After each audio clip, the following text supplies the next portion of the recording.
пикапите вече стават все по-луксозни машини, за да отговорят на по-големите търсения на клиентите. И така Stitch 6 на Great Wall наистина предлага следващо ниво на оборудване, на комфорт, на удобства. Като бонус има и един голям багажен отсек от 1 тон.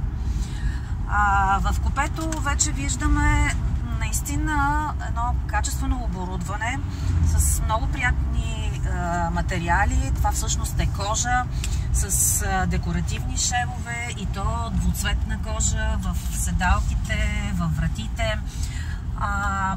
Тази пластмаса, която виждаме тук, всъщност много добре имитира матиран хром.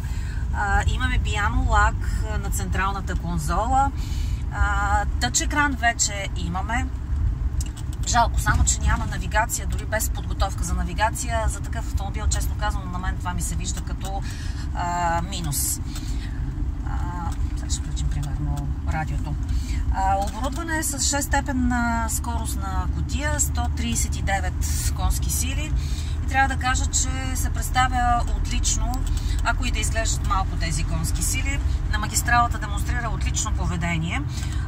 Истинското достоинство на бестселър, защото Steed 5, по-малкият брат, е абсолютен фаворит в продажбите в България.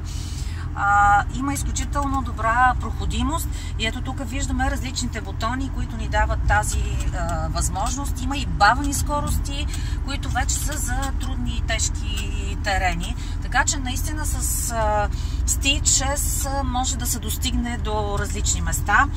На волана вече имаме и круиз контрол, нещо, което е много удобно за дългите пътувания. Изнесени са и другите основни функции, телефона, естествено свързане с Bluetooth, избиране на радиостанция. Тук имам борд компютър, който е пред мен и се вижда много добре, много добра разделителност има екрана на борд компютъра. Така че като цяло наистина Stitch 6 може вече да премине.